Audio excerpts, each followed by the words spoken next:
9वीं जमात अच्छे नंबरों से पास कर ली तो अम्मी अबू बहुत खुश हुए, क्योंकि उनको उम्मीद न थी कि मैं पास भी हो जाऊंगी। मुझको नई क्लास में जाने की बहुत खुशी थी। मज़ीद ये कि अम्मी ने छुट्टियों में मामू जान के साथ गांव भेजने का वादा किया था, लेकिन ये वादा अच्छे नंबरों के साथ मशरूत था। कुछ वजह की बिना पर अम्मी अपने मैके नहीं जाती थीं।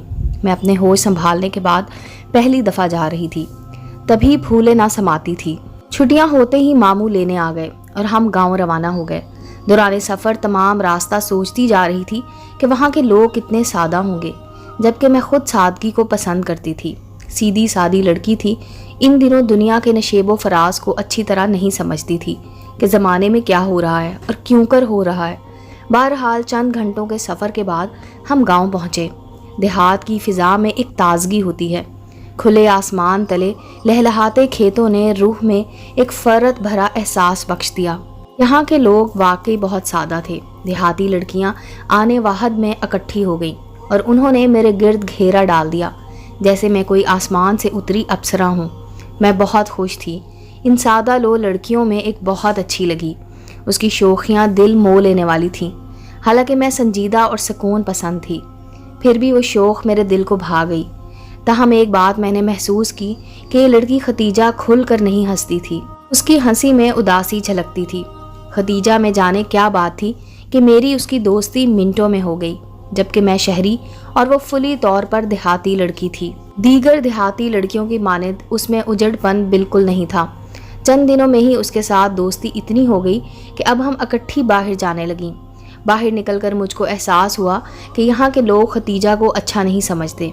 वो इससे बेरुखी से बात करते और किसी का रवैया तो भरपूर अहानत भरा होता था। उसके घर गई, वहाँ भी उसके साथ ऐसा सलूक था। एक बड़ा भाई जमाल था और एक छोटी बहन थी जिसका नाम नाजो था। वो एक अच्छी फैमिली थी। उसके बावजूद खतीजा वहाँ खुश नहीं थी।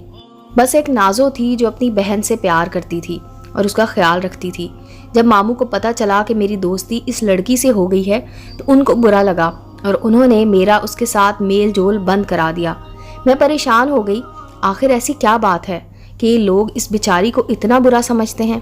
एक रोज़ मामू घर पर नहीं थे। वो मुझसे मिलने आ गई। तभी मैंने पूछ लिया, क्या है, क्यों तुम लोगों को अच्छी नहीं लगती हो? तुम्हारे बारे में उनकी राय सही नहीं है। उसकी कोई वजह तो होगी। वो मुझे इस बारे में बताने से झिझकने लगी। कहने लगी, क्या करोगी सुनकर? ये समझो कि ए दोस्त, लब्बे कुशाई का मौका ना दे मुझे। अफसाना मेरे दिल का बड़ा दर्दनाक है। ऐसी देहाती और अनपढ़ लड़की के मुंह से शेर सुनकर मैं शशिद रह गई। सोचने लगी कि आखिर कौन सी बात है जिसने इस मासूम लड़की को इस उम्र में शायरी सिखा दी। यकीनन इस शेर गोई में कोई दूसरा शामिल हाल था। कौन था वो? एक दिन दोपहर के वक्त नाजो मेरे पास आई। इस वक्त नानी बाहर थीं और नाना खेतों पर थे। मैं और मोमानी घर पर थीं। नाजो को कमरे में ले आई और इसरार किया कि तुम अपनी बहन के बारे में बताओ कि क्या मामला है। तब वो यूं गोया हुई, सायरा बाजी, ये खतीजा आपी है ना? अम्मा बाबा का कहना नहीं सुनती थी। अम्मा मना करती थी कि पिलिया से इस तरफ मत जाया करो, वो हमारा इलाका नहीं है बल्कि सरकारी इलाके में आता है। वहाँ एक डाक बंगला है जिसमें सरकारी ऑफिसर आकर ठहरते हैं।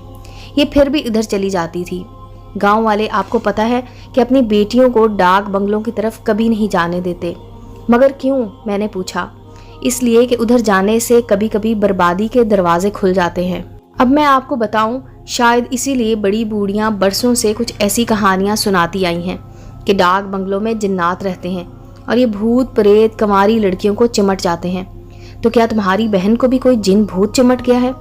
सायरा बाजी, आपको नहीं पता, खदीजा आपी की तो मंगनी भी हो चुकी थी अपने ताया के लड़के से, मगर खालिद उनको बिल्कुल अच्छा नहीं लगता था। वो बात करता तो मुंह फेर लेती थी। अब आगे सुनो। एक बार ये अकेली इस तरफ गई। डाक बंगला अक्सर खाली पड़ा रहता था। चौकीदार तभी सफाई करता जब वहाँ कोई अफसर बाबू आकर ठहरता। बंगले के अहाते में जामन, बेर और आम के दरख्त हैं। शहतूत भी लगे हैं। ये उनको तोड़ने के लालच में जाती। कई बार मुझे भी बहला कर साथ ले लिया करती। अम्मा ने मुझको बहुत डांटा कि तू उसके साथ मत जाया कर। जब तू ना जाएगी तो ये भी अकेली जाने से डरेगी। मगर हमारी बहन बड़ी निडर थी। ये मौका मिलते ही अकेली जा निकलती। जाने क्यों इतनी सैलानी तबीयत है। भला ये इतने खेत खलियान काफ़ी नहीं सैर सपाटे को? क्या डाक बंगले पे जाना ज़रूरी था? खैर फिर ये हुआ कि एक रोज़ ये वहाँ गई तो एक अफसर आया हुआ था। उसने उनको बातों में लगा लिया और दोबारा आने का वादा लिया। जामन तोड़ने के बहाने ये रोज़ चोरी छुपे उससे बातें करने जाने लगी। पहले तो किसी को पता ना चला, फिर चौकीदार ने देख लिया बंगले के बाग में बाबू से बातें करते। वो खान सामा भी था। उसने किचन की खिड़की से उनको देखा था, मगर अफसर के डर से खामोश रहा। अफसर ने उनको तोहफे भी दिए और शादी का वादा किया। कहा कि मैं दोबारा आऊँगा तो बारात लेकर आऊँगा। ये बातें बाबा चौकीदार ने सुन ली और उसने अब्बा को कहा कि खतीजा को इस तरफ मत भेजा करो। अब्बा ने समझा कि वैसे ही कहा है। उन्होंने कोई ख़ास तवज्जो ना दी। एक माह बाद ही अफसर दोबारा आया। ये दोबारा उधर जाने लगी। कुछ गांव के लोगों ने देख लिया। उन्होंने अफसर को गांव से वापस भेज दिया और अब्बा को आकर बताया। अब मेरे बाबा के कान खड़े हो गए। उन्होंने आपी को खूब मारा, धमकियां दी, मगर वो अफसर जाते जाते आपी से वादा कर गया कि मैं ज़रूर आऊँगा, तुम शादी ना करना बल्कि मेरा इंतज़ार करना। वो बाबू तो चला गया, हमारी बहन की ज़िंदगी बर्बाद हो गई। 1 साल तक वो ना आया। ये उसकी याद में जीती रही, दिन रात उसका इंतज़ार करती थी। सिर्फ मुझसे जिक्र करती क्योंकि मैं किसी से आपी की बातें नहीं कहती थी। कभी कहती जा ज़रा देख कर आ डाक बंगले की बत्तियां जलती हैं कि नहीं। उनको तो उधर जाने की बिल्कुल इजाज़त ना थी। मैं जाकर देख आई। उनको बताती कि उधर कोई नहीं है, घुप अंधेरा है, चौकीदार भी नहीं है, गेट पर ताला पड़ा हुआ है। घर वाले उनकी शादी करना चाहते थे मगर ये सुनती ही ना थी। अपने मंगेतर से लड़ती और उसको घर आने से मना करती, जिस पर ताई खफा हो गई कि अभी से ये हाल है, जब बहू बनेगी तो क्या करेगी। ताई अब तरह तरह की बातें बनाने लगी। गांव वाले भी बदजन थे। यही वजह है कि लोग उनको अच्छा नहीं समझते और उनसे सही तरह से बात नहीं करते। वो आपी को आवारा लड़की कहते हैं और अपनी बेटियों को उनसे मिलने से रोकते हैं। आप शहरी हैं, आपी को शहरी बहुत अच्छे लगते हैं, वो आपसे प्यार करती हैं। आप ही उनको समझाइए कि वो शादी के लिए मान जाएं, वरना भाई उनको बांध कर मारेंगे। अभी तो अम्मा के मना करने पर चुप हैं और कुछ नहीं कहते। मैंने नाजो से वादा किया कि मैं उसे समझाऊंगी। 3 रोज़ बाद मेरी मुलाकात खतीजा से हुई। मैंने पूछा क्या ये सब सही है? वो बोली हाँ, मुझे उस बाबू का इंतज़ार है, मगर तुमको किसने बताया है? मैंने कहा तुम्हारा माथा देखकर सारा हाल पढ़ लिया है। जिसने भी बताया हो इस बात को छोड़ो, लेकिन मेरी मानो, अपने माँ बाप की फर्माबरदारी करो और शादी कर लो। मुझे खालिद पसंद नहीं है। वो धोती बांधता है और सर में रोज़ कड़वा तेल बहाता है। अभी हम ये बातें कर रहे थे कि मेरे नाना आ गए और मुझे कुएं की मंडेर पर खतीजा से बातें करते देखकर गुस्से में आ गए और घर ले आए। आकर खूब डांटा और फिर मुझे उसी वक्त खाला के गांव भेज दिया। 2 हफ्ते के बाद वापस आई तो पता चला कि खतीजा की शादी हो रही है। फौरन इसकी तरफ गई। वो मुझे देखते ही ज़ारों की तार रोने लगी। पूछा क्या हुआ है? कहने लगी सायरा, तुम्हारे जाने के बाद वो ऑफिसर बाबू आया था। 2-3 दिन हम नहीं मिले। अब्बा के डर से मैं डाक बंगले की तरफ नहीं जा सकी। घर वाले मेरी शादी कर रहे हैं, मगर मैं खालिद को धोखा नहीं देना चाहती, क्योंकि मेरा दिल इस अफसर बाबू के साथ है। खालिद से क्यों कर प्यार कर सकूंगी। अभी वो ये बात कर रही थी कि एक गांव की बच्ची मुट्ठी में कुछ दबा कर लाई और खतीजा से कहा ये बाबू ने दिया है। ये कहकर वो भाग गई। उस वक्त वहाँ मेरे और खतीजा के सिवा कोई ना था। खतीजा पढ़ी लिखी ना थी, उर्दू भी ठीक तरह से नहीं पढ़ सकती थी। बहरहाल उसने रुक्का मेरी तरफ बढ़ा कर कहा तुम ही इसको पढ़ दो।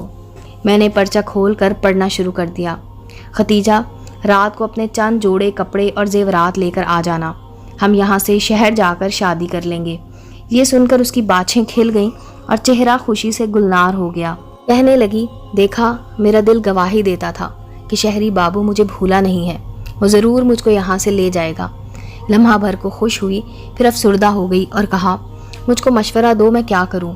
और मैंने उसे जो मशवरा दिया मैं आज भी सोचती हूँ तो कहती हूँ कि काश ऐसा ना करती। मैंने उससे कहा कि तुम चली जाओ, तुम्हें तुम्हारा प्यार भी मिल जाएगा और तुम खालिद को भी धोखा ना दोगी। फिर मैं घर आ गई। कल शाम को उसका निकाह था और फिर रुखसती, मगर हमारे घर से कोई भी उसकी शादी में नहीं जा रहा था। बहुत बेचैनी थी, मगर मैं इस बारे में अब सुबह के अलावा कुछ मालूम नहीं कर सकती थी। लिहाजा शाम के बाद सो गई और सुबह जब मेरी आंख खुली तो नानी कह रही थी जल्दी करो, वो लोग तुम्हारा इंतज़ार कर रहे हैं। मैं आंखें मलती सहन की तरफ जाने लगी। तभी मोमानी ने कहा मायरा, तुमको पता है कि खतीजा का कत्ल हो गया है। میرے ہاتھ سے پانی کا برتن چھوٹ گیا۔ کیا کہا مومانی؟ مجھے اپنے کانوں پر یقین نہیں آ رہا تھا۔ دل کو دھچکا سا لگا۔ پہلے نانی ان کے گھر گئیں، کچھ دیر بعد میں بھی مومانی کے ہمراہ وہاں گئی تو نازو نے بتایا کہ آپی دلہن کے لباس میں تھی۔ نازو نے خود اس کے اصرار پر اس کو باہر تک پہنچایا تھا اور گھر سے تمام جمع پونجی بھی لے گئی تھی، لیکن جب گھر میں اس کی غیر موجودگی کا پتہ چلا تب بہت دیر ہو چکی تھی۔ جب بھائی اس کو ڈھونڈتا ڈاک بنگلے پہنچا تو وہاں قابل اعتراض حالت میں ملی، جبکہ زیور اور نقدی لے کر وہ افسر وہاں سے فرار ہو چکا تھا۔ ختیجہ کو اس نے نشہ آور کوئی شے پلا دی تھی۔ اس کا بھائی جمال بہن کو اس حال میں دیکھ کر غیرت سے آگ کا شعلہ بن گیا اور اس نے فوراً اپنی بہن کو قتل کر دیا اور خود تھانے پیش ہو گیا۔ ماں تو بین بھی نہ کر پا رہی تھی، وہ اوٹ پٹانگ باتیں کر رہی تھی، لگتا تھا پاگل ہو گئی ہے۔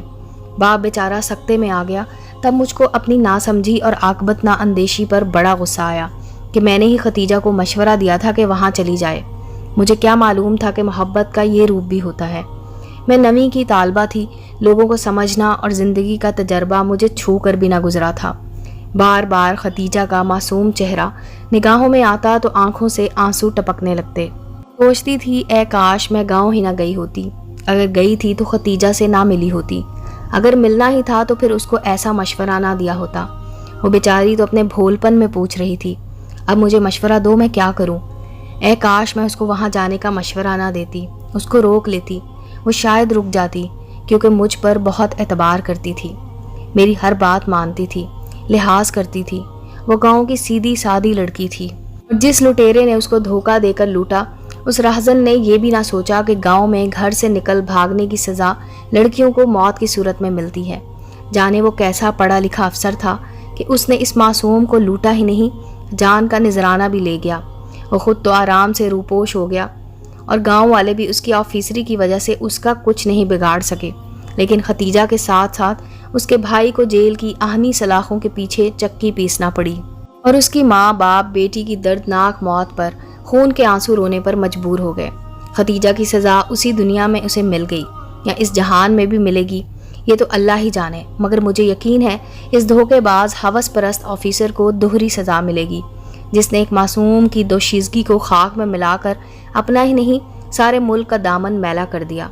امید ہے دوستو سٹوری اچھی لگی ہوگی۔ چینل کو لائک اور سبسکرائب کریں اور بیل آئیکن کا بٹن دبانا مت بھولیں تاکہ ہر نئے آنے والی سٹوری کا نوٹیفیکیشن آپ کو مل سکے۔ ملتے ہیں اگلی سٹوری کے ساتھ۔